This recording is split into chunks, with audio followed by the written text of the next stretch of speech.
सौदागर film के set पर जब राजकुमार सुबह सुबह पहुंचे तो देखा कि दिलीप कुमार एक तरफ खड़े होकर अपने डायलॉग्स बोलकर रिहर्सल कर रहे थे।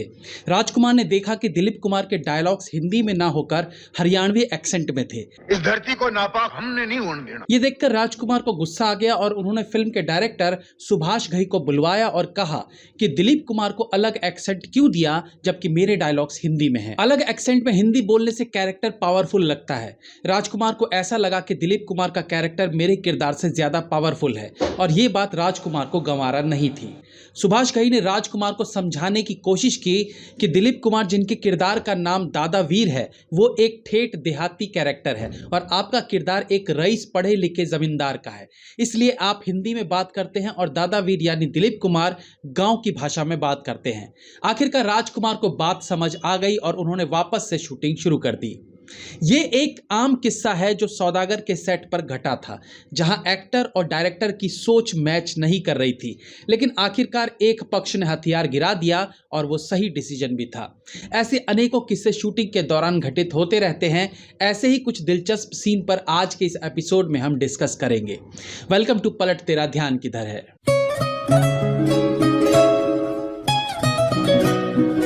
संजय लीला भंसाली सलमान खान के साथ फिल्म बनाना चाहते थे जिसका नाम था इंशाअल्लाह, लेकिन स्टोरी पर दोनों की एक सी सहमति ना होने के कारण यह फिल्म कभी बन ही नहीं पाई। सफल फिल्म हेरा फेरी के तीसरे पार्ट को लेकर अटकलें लगाई जा रही थी कि फिल्म में अक्षय कुमार नहीं होंगे और ये सही भी था, क्योंकि फिल्म के मेकर्स और अक्षय कुमार के बीच कहानी को लेकर क्रिएटिव डिफरेंसेस थे। मणिकर्णिका फिल्म की शूटिंग के दौरान फिल्म की एक्ट्रेस और producer Kangana Ranaut film shoot किए जाने के तरीके से खुश नहीं थी। नतीजा कि उन्होंने कुछ दृश्य शूट कर चुके डायरेक्टर को बाहर कर दिया और फिल्म के डायरेक्शन की कमान खुद संभाली। हालांकि फिल्म अच्छी बन पड़ी थी।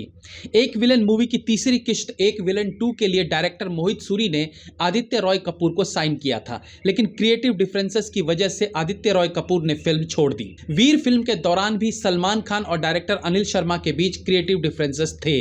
अब सवाल यह उठता है कि एक एक्टर को डायरेक्टर पर पूरा भरोसा करना चाहिए या फिर अगर उसे सीन में कुछ ठीक ना लगे तो वो उस पर रिएक्ट करे। दोनों तरह के एक्टर्स होते हैं। पंकज त्रिपाठी जैसे एक्टर हैं जो डायरेक्टर के हिसाब से चलना पसंद करते हैं। मुझे मानना है कि डायरेक्टर का ट्रस्ट मुझ पे है, इसलिए उन्होंने मुझे कास्ट किया है, तो मेरा भी ट्रस्ट उतना ही डायरेक्टर पे है कि अगर उन्होंने ओके बोल दिया तो उन्हें जो चाहिए था वो मिल गया। वहीं आमिर खान जैसे एक्टर्स हैं जो अपनी क्रिएटिविटी फिल्म में डालने के लिए जाने जाते हैं, जिसका परफेक्ट उदाहरण है फिल्म तारे ज़मीन पर। इस फिल्म को अमोल गुप्ते ने डायरेक्ट करना शुरू किया था, लेकिन आमिर खान को उनके काम में कुछ खटका, जिसके बाद उन्होंने खुद फिल्म को डायरेक्ट करना शुरू कर दिया। जबकि कहा जाता है कि फिल्म का मैक्सिमम पार्ट अमोल गुप्ते ने डायरेक्ट किया था, लेकिन क्रेडिट्स में डायरेक्टर के नाम के आगे आमिर खान का नाम आता है। इवन फिल्म में जितनी पेंटिंग देखने को मिलती है वो अमोल गुप्ते ने बनाई हुई है। ईगो क्लैश को लेकर चर्चा हो ही रही है, तो सबसे पहले जो जीता वही सिकंदर फिल्म के एक सीन की बात करते हैं। फिल्म में दीपक तिजोरी नेगेटिव शेड में है और वो आमिर खान के भाई से झगड़ा करते हैं। इस दृश्य में आमिर खान के भाई का पैर फिसलता है और वो पहाड़ी से नीचे गिर जाता है। नॉर्मल फिल्म होती तो ऐसे दृश्य में फिल्मी विलेन हंसता और वहां से चला जाता, बट फिल्म में दीपक तिजोरी का रिएक्शन ऐसा था। इस दृश्य में फिल्म के डायरेक्टर मंसूर खान चाहते थे कि दीपक तिजोरी नॉर्मल रिएक्ट करें, लाइक इस एक्सीडेंट का उन पर कोई फर्क पड़ा ही ना हो, बट दीपक तिजोरी को यह पसंद नहीं आया। उनका कहना था कि भले मैं नेगेटिव किरदार में हूं बट एक कॉलेज स्टूडेंट हूं, कोई क्रिमिनल नहीं कि मुझे उसके गिरने का गिल्ट ना हो। लड़ाई झगड़े तो स्टूडेंट्स के बीच चलते हैं बट कोई किसी की मौत नहीं चाहता। इसलिए दीपक तिजोरी ने मंसूर खान को सजेस्ट किया कि इस सीन में मुझे दुखी और शॉक्ड लगना चाहिए। फाइनली मंसूर खान को बात समझ आ गई और ये सीन शूट हुआ एंड आई गेस दीपक तिजोरी was right. Kapil Sharma show और दूसरे कई शो में जब भी भोजपुरी स्टार्स आते हैं तो गंगा जमुना सरस्वती फिल्म के एक दृश्य का जिक्र हमेशा होता है, जहां रवि किशन एक क्रिमिनल होते हैं और मनोज तिवारी जो डीआईजी होते हैं वो रवि किशन को गिरफ्तार करने उनके गांव आते हैं और मनोज तिवारी को रवि किशन को एक पंच देना होता है। शूट के टाइम पर रवि किशन अड़ गए कि नहीं, मैं किसी से मुक्का कैसे खा सकता हूं, मैं ही इसको मारूंगा, जबकि डायरेक्टर का कहना था कि वो डीआईजी है, आप उसे कैसे मार सकते हैं। रवि किशन भोजपुरी इंडस्ट्री के बड़े स्टार हैं, उनका ईगो था कि वो साथ वाले एक्टर से मार कैसे खा सकते हैं। फाइनली दिनेश लाल यादव ने बीच का रास्ता ढूंढा। एक्टर के ईगो की वजह से ये दृश्य वैसा नहीं बन पाया जैसा डायरेक्टर का विजन था।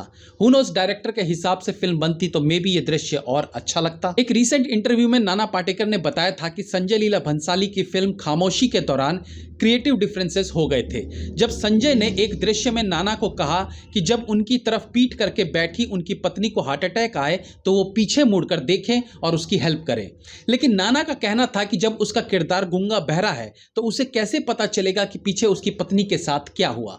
संजय लीला भंसाली का कहना था कि वो आपकी पत्नी है तो एक कनेक्शन रहता है दोनों के बीच, आपको ऐसा फील होने लगेगा जैसे बीवी के साथ कुछ गलत हो रहा है और आप मुड़कर उसे देखेंगे।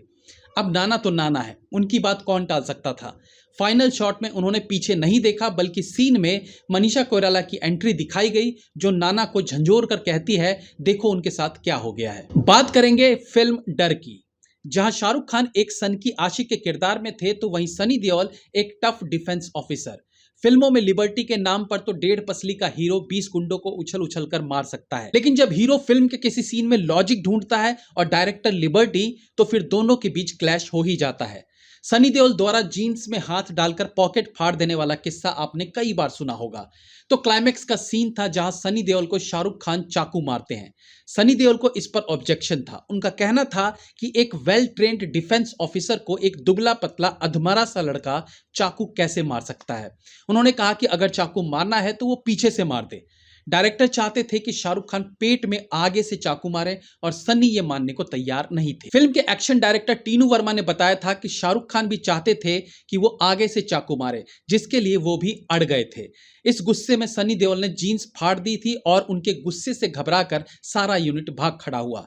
Finally fight master Tinu Verma ने सॉल्यूशन निकाला और सनी देओल को कहा कि शाहरुख खान को पीटने के बाद जब वो आपके पैरों में गिरेगा तब आप रिलैक्स होकर दूसरी तरफ देखना और इसी का फायदा उठाकर वो आपके पेट में चाकू मार देगा।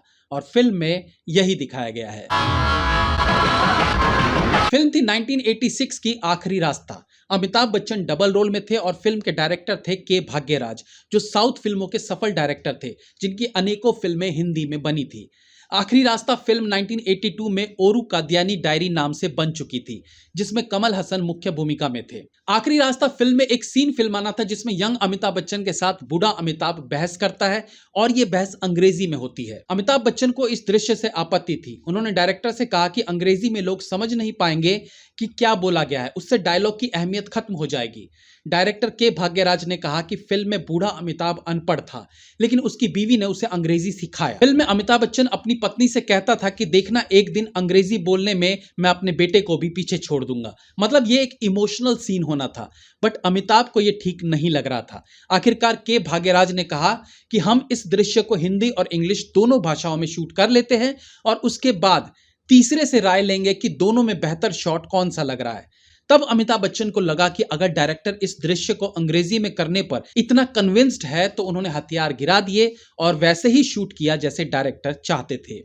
तो ऐसे अनेकों किस्से हैं बॉलीवुड में जहां क्रिएटिव डिफरेंसेस तो हुए, लेकिन फाइनली उनका वो हल निकाला गया जो फिल्म के लिए अच्छा रहा। That's all for today friends. Be safe, have fun. मिलते हैं अगली बार फिर किसी नए एपिसोड के साथ। तब तक के लिए